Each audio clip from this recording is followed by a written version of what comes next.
When Lucchese crime family powerhouse Matty Madonna was going on trial for murder, his defense team was concerned about former Harlem drug kingpin turned informant Nikki Barnes testifying in the trial.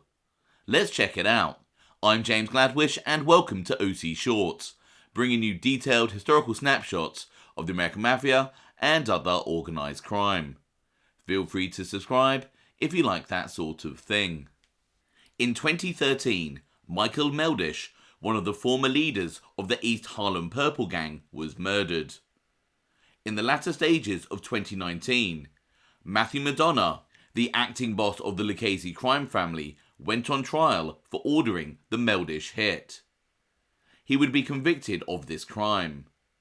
An official press release from the U.S. Attorney's Office, Southern District of New York would state, "Until his arrest in this case, Madonna was the acting boss of the Lucchese family of Cosa Nostra, one of the 5 families that constitute the Mafia in the New York City area. In 2013, Madonna became displeased with Michael Meldish, a long-time organised crime associate, who had refused to collect debts owed to Madonna. Madonna ordered Meldish killed. Acting under the orders of Madonna and Crea, Londonio helped set up Meldish, a personal friend of Londonio's, to be killed, and acted as the getaway driver for the murder. Caldwell carried out Madonna's and Crea's orders to kill Meldish. Caldwell met Meldish and drove with him to a Bronx neighbourhood to meet Londonio. As Meldish got out of his car, Caldwell shot him once in the head, killing him instantly. Caldwell then drove off with Londonio. For their participation in the Meldish murder, Madonna, Londonio and Caldwell were each convicted at trial of conspiracy to commit murder in aid of racketeering, murder in aid of racketeering, and use of a firearm in furtherance of murder in aid of racketeering. Leading up to the trial that would see the Lucchese acting boss convicted to serve life in prison, Matty Madonna's defense team were concerned that the prosecution were to bring in former drug dealer Nikki Barnes as a witness against Madonna.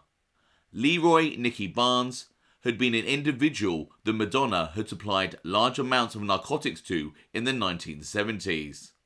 And the defense felt that any testimony from Barnes would have a negative and prejudicial impact on how the jury viewed Matty Madonna. Back in 1976, Matty Madonna was sentenced to 30 years in prison, of which he would serve around 19, for importing heroin, much of which was supplied to Nikki Barnes. As one newspaper stated, the first case involved reputed mob kingpin Matty Madonna, who got 30 years for conspiracy to import $10 million worth of heroin from Bangkok, Thailand.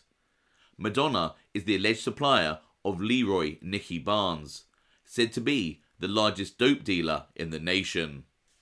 After his release from prison in the mid-90s, Matty Madonna was inducted into the Lucchese crime family in around 1998. Earlier in his criminal career in the 1970s, Matty Madonna, much like Michael Meldish, had been a member of the infamous East Harlem Purple Gang. Around this time, Matty Madonna was also an associate of the Lucchese crime family and would be Nikki Barnes' biggest supplier of heroin. In 1978, Nikki Barnes would receive a life sentence in prison for drug-related crimes. While in prison, Leroy Nikki Barnes became a government witness and had his sentence reduced, eventually being released in 1998. Regarding his relationship with Matty Madonna, Nikki Barnes would say the following in his testimony before Congress. "We, the most reliable supplier, is a person I have principally done business with. His name is Matty Madonna. We received from him the highest quality. He was more consistent. In general, he was the most reliable supplier we had. Although we had other council members had suppliers with whom we dealt, none of them ever equaled the consistency of Matty Madonna."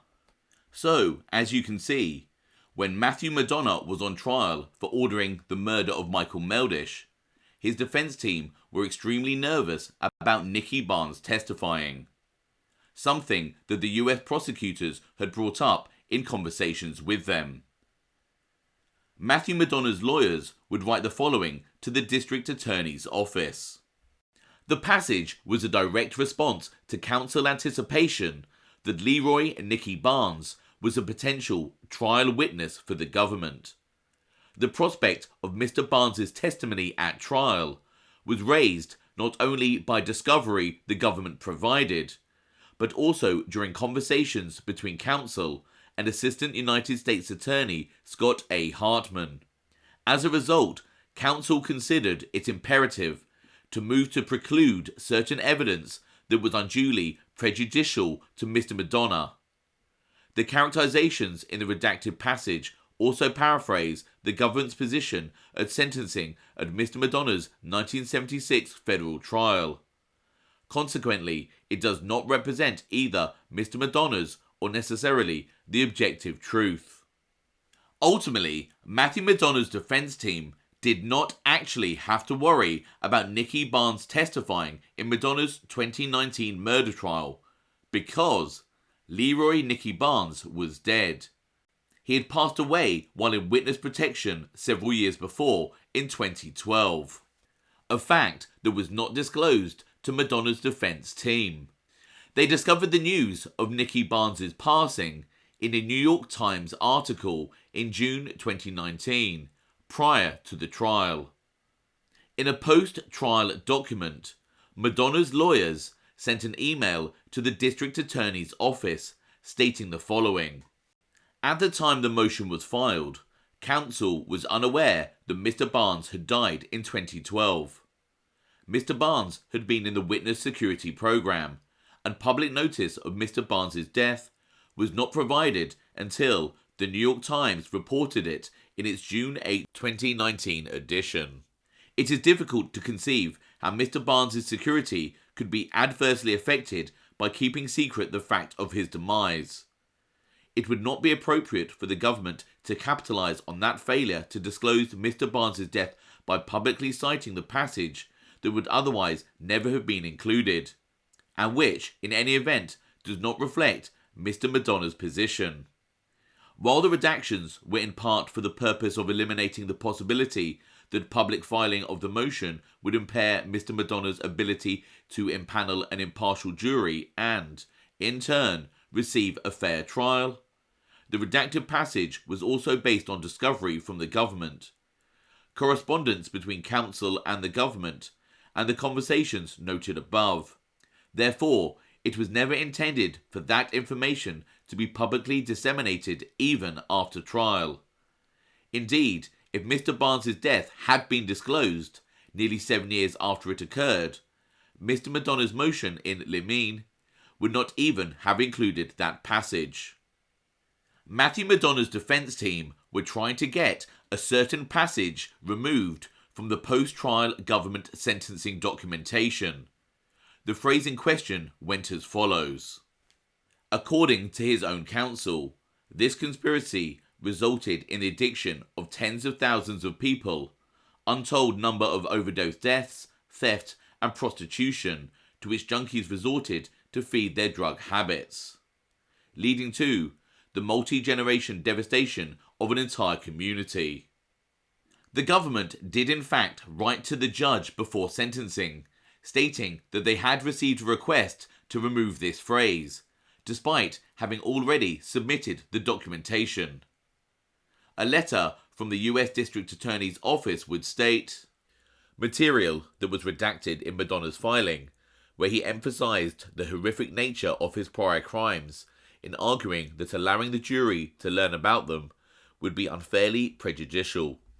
The government had assumed that Madonna had redacted this material to avoid any risk that the jury pool would be tainted by reading the motions themselves or media accounts of them, for example Gangland, even if the court granted the motion.